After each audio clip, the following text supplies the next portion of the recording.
Hi there, season's greetings.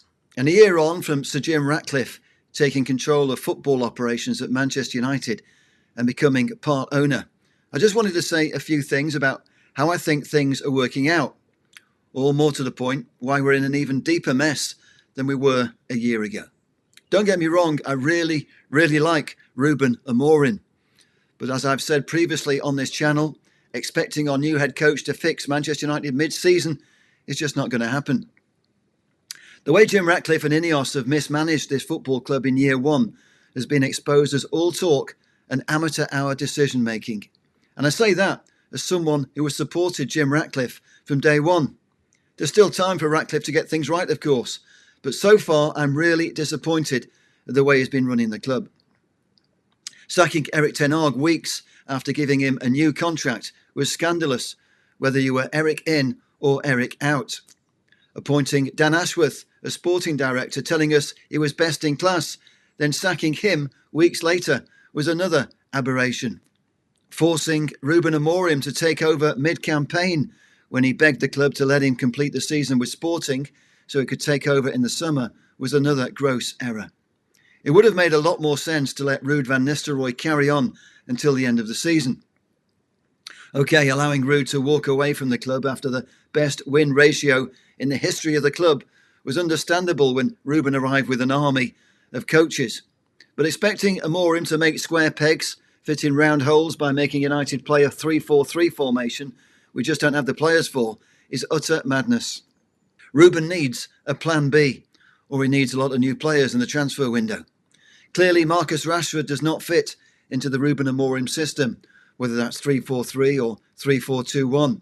While I do believe Marcus is a talent who could have saved his United career with the right attitude, the club clearly want to cash in our academy graduate to help fund Ruben's rebuild. But that alone is not going to transform a team built for Erik ten Hag. Ruben says his goal is to win the Premier League, but there's no way this squad of players are going to morph into a team challenging for the Premier League, playing Ruben's way anytime soon, whatever business we manage to complete in the transfer window. In the meantime, Ruben's promise that this is going to be a painful journey is already a reality. A few more defeats and we'll be edging towards the bottom of the table. To be quite blunt, looking at United's upcoming fixtures, I can see things getting much worse for Ruben Amorim in the next few weeks. Wolves next on Boxing Day under new management is not going to be easy. Then we've got Newcastle, Liverpool and Arsenal away in the Cup. By the end of the first week of January, Ruben will be fighting to keep the media wolves at bay if we don't pull a few more surprises out of the bag like we did at Man City last weekend. But let's be honest, we only beat City, a City side in crisis, because of the individual brilliance of Amad Diallo. We need a team of Amad Diallos. And the kid is not going to bail us out of trouble every week. Against Bournemouth, Amad looked as ineffective as the rest of the team. A performance that was as bad as anything we've seen this season. In flashes, we have looked a half-decent team since Ruben took charge. You can say that about many games under Erik ten Hag, whether that's down to fitness, concentration or a lack of real quality. We've seen the squad let us down so many times. Good one week, poor the next. While some faces have changed, it still feels like we're in a never-ending loop of disappointment. Disappointment compounded by Jim Ratcliffe seemingly oblivious to how he's alienating fans and an army of club servants who've either lost their jobs or seen their working conditions deteriorate. While it's clear our women's team are well down the order of priorities. More big money has been spent on the men's team, but this current squad is just not good enough, and results will always affect the whole mood at the football club, especially when there have been so many unpopular changes off the pitch, with cost-cutting reducing jobs and working conditions, and fans being alienated by £66 ticket prices. Manchester United has become a never-ending soap opera, where bad news keeps on coming, and under Jim Ratcliffe the spin does not hide the truth. The reality is that this football club has gone backwards since Sir Jim Ratcliffe has been at the wheel. Ratcliffe's PR people tried to spin sacking Sir Alex Ferguson as a mutual decision, but I can tell you Sir Alex did not take it well. The boss was not happy at all, and he's not the only one. Morale around the club is even worse than it was when the Glazers were making all the decisions. We never saw ticketing issues spiral like we've seen since Ratcliffe took charge. It's easy to blame the previous administration for running the business into the ground. That's what politicians do. They also lie and let us down when they get into power. But that's politics. Sport's different, right? We all know the damage done by the Glazers. But making the fans pay for the way the club has been run is out of order. Raising minimum ticket prices to £66 is just wrong. We all know that, especially kids and seniors who are effectively being told we're not welcome. It's quite frankly pathetic when the club has wasted millions this season alone, discarding Ten Hag, Van Nistelrooy and Dan Ashworth. To expect ordinary fans to pay for the incompetent way the club is being run is an insult. And you can't pin that all on the Glazers. Ratcliffe and Ineos have been running this football club for a whole year now. Remember how the message last Christmas was that Jim will fix it. Worst of all, £66 tickets is going to stop young fans from following United in the future. Not to mention regular fans who supported the club for decades and are now being priced out by higher prices and disappearing concessions. The club will spin the £66 ticket price as affecting a small number of fans because they say 97% of tickets at Old Trafford have already been sold for the rest of the season. But the point is, this is only the start of how the owners want to make fans pay. And that brings me to Ratcliffe's vision for a new stadium. Not only will Old Trafford be demolished to maximise revenue from an urban development of the Theatre of Dreams, the new stadium will be part paid for by sky-high ticket prices. That's a given. Ratcliffe may have been a schoolboy fan of United when he was a pauper, but now he's a billionaire. It seems he's totally out of touch with the fans who've made Manchester United the best supported football club in the world. And that's hugely disappointing. It's definitely not what I voted for. When I was a kid growing up in the 60s, it was cheap as chips to go to Old Trafford. The football was magical, and our players were all working-class heroes. Now too many players are here for the money.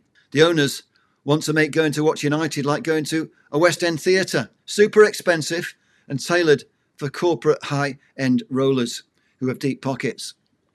So far, I do feel hugely let down by Sir Jim Ratcliffe, especially after campaigning for him to buy the club long before most fans even knew who he was.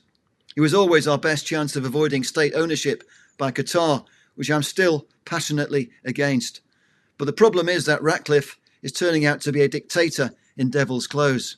He wants things to happen quickly and he wants to be the hero. He's made it all about himself. Jim will fix it, was the promise. But Jim hasn't fixed anything. And the problem is, as I see it, he's not a good listener either. It's his way or the highway. I've heard from his own family that he's not good at taking advice. So my Christmas wish this year is that Jim stops being so bloody hard on the people who love this football club, and let's put the soul back into Manchester United. A fortnight ago, we mourned the passing of Kath Phipps after 55 years of incredible devotion to Manchester United. Let's not lose sight of what Kath stood for and why our big red family is unique. This is a football club with a rich history built on passion and a never-say-die attitude, not a chemical empire built on financial investments and ruthless cost-cutting. There's still time for Jim to change from Scrooge to Santa. That, of course, will need a Christmas miracle. But let's talk numbers for a moment. Ratcliffe and Ineos do have billions.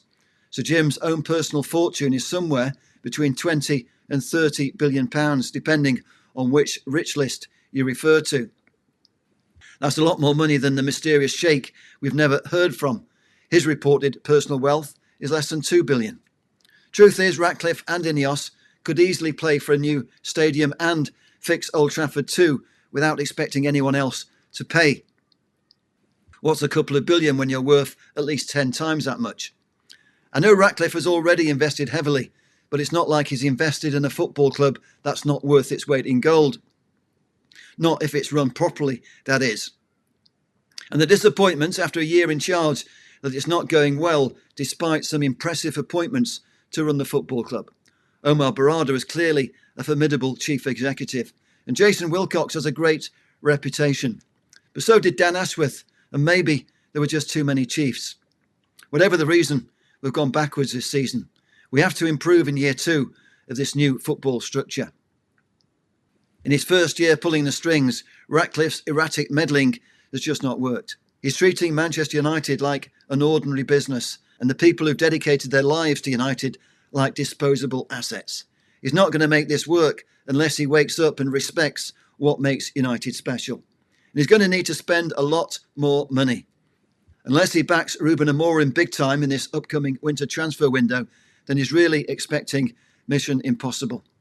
When Ruben Amorim arrived at the club, I was enthused by his immediate respect for the history of our football club. I remember Ruben saying that every player should understand our history and the responsibility of what they are playing for. He told us every player should be given a personal tour by my pal Jason Leach, who lives and breathes United's DNA. My fear at this point is that Ruben won't be given the time he needs to do the job if he insists on being so stubborn about sticking to his formula. Because Jim Ratcliffe and his Ineos group have never stuck with any manager when they don't get results quickly enough. So my advice to Ruben Amorim is to have a plan B. When he's got the players to make his system work, then 3-4-3 or 3-4-2-1. I'm sure that can make United great again. But right here, right now, we need a formula that gets the best out of the players we have. So unless he's going to ditch half the squad and bring in the kids, or unless we're going to get a lot of new signings in January, this stubborn insistence on sticking to his only way of playing is just not working. For months we heard Erik ten Hag talk about sticking to the plan. And I don't want Ruben Amorim to be stuck saying the same thing like a broken record. Yes, it's very early days for our new head coach, but I don't want to see that happen to Ruben Amorim, because Ruben has the style and the charisma to manage this great football club. And we've all seen what a great job he did at Sporting.